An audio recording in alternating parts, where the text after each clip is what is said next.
সবাইকে আমার চ্যানেলে স্বাগতম রাশিয়ান ফিলসফিতে। আশা করি তোমরা সবাই ভালো আছো। তো আজকে আসলাম ভিডিও দেবো ইউটিউবে। তো যে বিষয়টা সম্পর্কে বলবো বলে স্থির করলাম সেটা হলো ইন্টারভিউ। অ্যাকচুয়ালি তোমরা হয়তো জানো যে আমি একটা অ্যান্সার কি দিয়েছিলাম তোমাদের, তখন লাইভে এসে দিয়েছিলাম, তোমরা নিশ্চয়ই অনেকে দেখেছো সেটা। তো যে বিষয়টা বলা চাচ্ছি আর কি এখন আমি, সেটা হলো ইন্টারভিউ নিয়ে অনেকেই বেশ বিস্মিত এবং অনেকেই বিভিন্ন জায়গায় পড়া শুরু করে দিয়েছে। অনেকেই সবাই curious, too much curious about the interview. কিন্তু অ্যাকচুয়ালি কি সত্যি ইন্টারভিউ নিয়ে এতটা টেনশন করা উচিত, না আগে আমাদের দেখা উচিত যে কী রেজাল্ট হয়, তাই না? কোনটা করা উচিত? দেখো, মানুষের মনে অনেক ধরনের কোশ্চেন থাকে এবং মানুষ সাধারণত কিউরিসিয়াস অ্যানিম্যাল, এটা বলতে কোনো অসুবিধা নেই। কিন্তু সত্যি হলো একটাই, ভালো ইন্টারভিউ আমরা কীভাবে দেব, কিংবা মানুষ তো চায় না। সত্যি কথা হলো এই কম্পিটিশনের টাইমে আর প্রত্যেকেই চাকরি চাই, এবং চাকরিটা পেতে গেলে কম্পিটিশন করে আমাকে পেতে হবে। তার জন্যই হয়তো আমরা অনেকেই বিভিন্নভাবে খুবই উদ্বিগ্ন। কিন্তু সত্যি হলো এটাই, আমি একটা কথা বলি, সেটা হলো ইন্টারভিউ নিয়ে এতটা চিন্তিত হওয়ার কিচ্ছু নেই। কেন নেই? কারণ অনেকগুলো কারণ আছে কেন নেই। আমি বাস্তবতা যেটা বলি, ইন্টারভিউ মানে তোমাকে পুরো বই মুখস্থ করে যেতে হবে এমন কোনো কথা নেই, প্রথম কথা। কারণ ইন্টারভিউটা সেই সময়ে তুমি কীরকম পড়াচ্ছ, তোমার ডেমনস্ট্রেশন, এবং তার সঙ্গে দেখবে তোমার পার্সোনালিটি টেস্ট, অর্থাৎ তোমার ব্যক্তিত্ব কীরকম।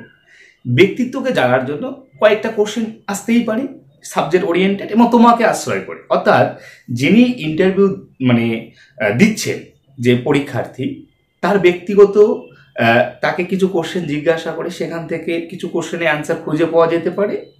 আর একটা হলো সাবজেক্ট বিষয় সম্পর্কে সে কতটুকু জানে, তার প্রোনাউন্সিয়েশন, তার বাচনভঙ্গি, তারপর সে স্টুডেন্টের সঙ্গে অ্যাডজাস্টেবল হবে কি হবে না, এগুলো বিষয় দেখানো হয়। এখন গল্প হলো যে তাহলে কি কি জিনিসগুলো পড়বো। সর্বপ্রথম ডেমনস্ট্রেশন বলে যে বিষয়টা আছে, সেই বিষয়টা সম্পর্কে তুমি যে বিষয়টার উপর ডেমনস্ট্রেশন দেবে সেই বিষয়টার উপরে তোমাকে কোশ্চেন করা হয়, এমনটাই ইন্টারভিউ আর কি। হ্যাঁ, তার বাইরে গিয়ে যে ও কি, এ কি, তারপর এ কার সঙ্গে যুক্ত, ও কার সঙ্গে যুক্ত, ওই রকম কোশ্চেন কোনোদিনও কোনো ইন্টারভিউতে হয় না।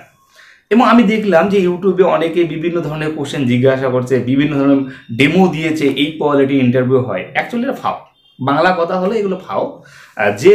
যে লোকগুলো এইরকম করে ডেমো দেখাচ্ছে আর কি, এগুলো সব মিনিংলেস। কারণ আমাকে যারা চেনে ব্যক্তিগতভাবে, আমি কয়েকটা ইন্টারভিউ অ্যাটেন্ড করেছি, এবং আমার বন্ধু বান্ধব যারা আছে, তাও তোমরা নিশ্চয়ই ভালো করে জানো, তোমরা যারা আমার ক্লাসটা দেখছো তোমরাও নিশ্চয়ই ভালো করে জানো যে ইন্টারভিউতে কীরকম কোশ্চেন করা হয়। ওই রকম নয় যে একদম পুরো বই মুখস্থ করে গেলাম আর টোটস্থ করে গিয়ে গিলে দিলাম, ওগুলো ইন্টারভিউ নয়।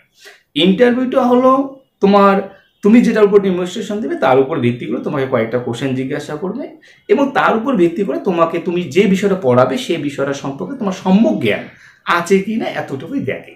এটা আমার আমি কয়েকবারে ফিল করেছি যেটা। এবং এটার জন্য অনেক মানুষ দেখছি যে ব্যবসা ইজ দ্য বিজনেস। অ্যাকচুয়ালি সত্যি কথা বলতে কি, এই যে পড়াশোনাটা আছে না, এখন একটা ব্যবসায় পরিণত হয়েছে। অনেকে দেখি বিভিন্নভাবে বিভিন্ন জায়গায় এখানে এটা ওটা করতেছে। আমার মনে হয় এগুলো খুব একটা প্রয়োজন নেই।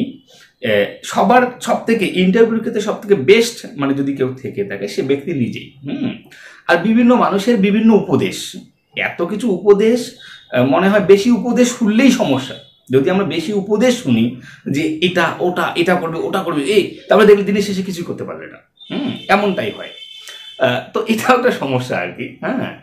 তো যাক, ইন্টারভিউ সম্পর্কে হয়তো অনেকে অনেক কথা বলেছে, তো আমার মনে হয় এটা। তবে সবার আগে দেখা উচিত যে কাট অফ মার্কটা কত আসে, কারণ কাট অফ মার্ক সম্পর্কে আমরা কেউই জানি না। সত্যি হলো বিভিন্ন লোক বিভিন্ন অনুমান করে বিভিন্ন কথা বলে। তো আমার যেটা ধারণা, আমি এর আগের দিনও বলেছিলাম যে কাট অফ মার্কটা সাধারণত ওই যদি জেনারেল হয়, যারা জেনারেলটা ওই 48-50 এর মধ্যেই থাকতে পারে। এটা আর কি জেনারেলদের ক্ষেত্রে।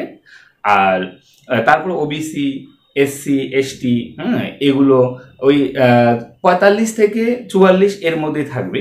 45, 44, 48 এর মধ্যে যারা আছে, অর্থাৎ বলা যেতে পারে 44 বা 45-এর উপরে যারা আছে তাদের কিন্তু বিভিন্ন ক্যাটাগরিতে একটা কিন্তু সুবিধা মানে পেতেই পারে, তারা ডাক পেতেই পারে। মানে এটা এক্সাক্ট নয়। কেন এক্সাক্ট নয়? এখন যদি আমি বলি এটাই এক্সাক্ট, তাহলে এটা ভুল, এটা ওই বলা। আর অ্যাকচুয়ালি আমরা কেউই জানি না, আমাদের পক্ষে এটা জানাই সম্ভব নয় যতক্ষণ না পর্যন্ত অ্যান্সার আউট হচ্ছে। তবে যারা 45-এর উপরে আছো এবং বিভিন্ন ক্যাটাগরিতে আছো, it's like OBC, SC, ST, তারাও মানে প্রিপারেশান নিতেই পারো। প্রিপারেশান নেওয়া মানে যে বিষয়টা সম্পর্কে তুমি বলবে সেই বিষয়টা সম্পর্কে তোমার একটা ভালো একটা সম্যক জ্ঞান নিয়ে যাওয়া, এবং সেখানে তোমাকে হয়তো কোনো একজন টিচারের সামনে বসে, সে হয়তো বিভিন্ন ধরনের কোশ্চেন তোমাকে জিজ্ঞাসা করলো, সেই কোশ্চেনের পরিপ্রেক্ষিতে তুমি কী ধরনের রিপ্লাই করছো সেটা একটা দেখা যেতেই পারে। হ্যাঁ, এটারও বেসিক, এগুলোর বেসিক। তবে এগুলো নিয়ে যে কোনো সংস্থায় এত টাকা দিয়ে ভর্তি হলাম, ও সংস্থায় এত টাকা দিয়ে ভর্তি হলাম, তো এগুলো আলাদা জিনিস। অনেকেই করে থাকে। তবে আমার মনে হয় যে এগুলো মানে খুব একটা বেশি একটা মানে প্রায়োরিটি না দেওয়াটাই বেটার। তবে এটাও ঠিক, যেহেতু কম্পিটিশন, যে ভালো করবে সেই চান্স পাবে। আবার আবার অনেকের মাথায় অনেক ধরনের কোশ্চেন আছে। আমার কিছু স্টুডেন্ট আছে, তারা বিভিন্ন ধরনের কথাও বলে। যেমন কিছু স্টুডেন্ট বলে, স্যার চাকরিটা কি বৈধ হবে, আমরা কি সত্যি চাকরি পাবো, এইরকম কোশ্চেন উঠে আসে। দেখো, আমি একটা কথা বলি, সত্যি হলো এটাই, তোমার হাতে কিছু নেই, মানে তুমি কিছু করতে পারবে না ইন্টারভিউ দেওয়া ছাড়া, তাই না? তাছাড়া তোমার তো হাতে কিছু নেই। তো সেক্ষেত্রে আমি এটা বলবো, দেখো ভাই, আমার বিশ্বাস যে বৈধ হবে। কেন বৈধ হবে? কারণ একবার তো একটা সমস্যার মধ্যে পড়েছে, আর সেই সমস্যা থেকে তো এই পরীক্ষাটা আসছে। তাই এবার মনে হয় ওই রকম কারচুপি কিংবা অন্যায় কিছু হবে না। যে যোগ্য সে হয়তো পেয়ে যেতে পারে। তবে যেহেতু 20 নম্বর আছে, টিচার যারা এক্সিস্টিং টিচার, যারা পরীক্ষা দিয়েছে, তাদের ক্ষেত্রে হয়তো খুব একটা সমস্যা নাও হতে পারে। কারণ এনসিটি নিয়ম অনুসারে কেউ যদি 5 বছর চাকরি করে, তাকে ডেমনস্ট্রেশন এবং পার্সোনাল টেস্টে একটা ভালো নাম্বার দেওয়া হয়। এরকম একটা নিয়ম আছে। হয়তো ফ্রেশারদের ক্ষেত্রে সেটা লং টাইম ধরে হয়তো তারা ইন্টারভিউ নিতে পারে। 3-4 জন তো থাকবে, অ্যাসোসিয়েট প্রফেসররা থাকে সাধারণত এই ইন্টারভিউ টেবিলে।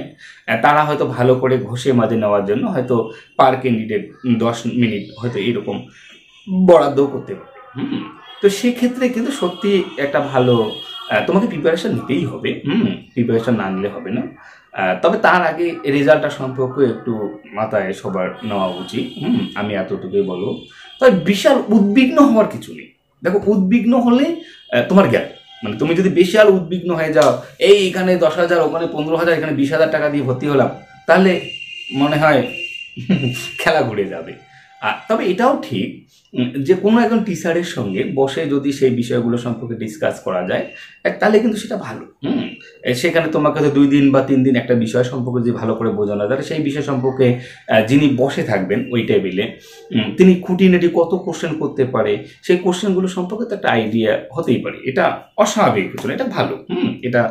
এটা খুবই ভালো আর কি।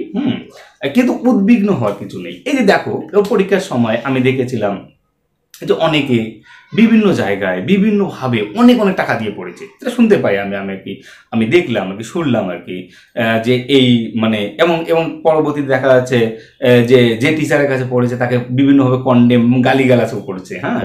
কারণ কমন আসেনি, কারণ ওরা ভাবছে যে এই শর্ট কোশ্চেনগুলো যে ওনারা যেটা পড়াবে সেটাই পরীক্ষা আসবে। ওই রকম করে কোনোদিনও এমসিকিউ পাস করা যায় না। কারণ এমসিকিউ পাস করতে গেলে সর্বপ্রথম তোমাকে সম্যক বিষয় সম্পর্কে একটা ধারণা থাকতে হবে।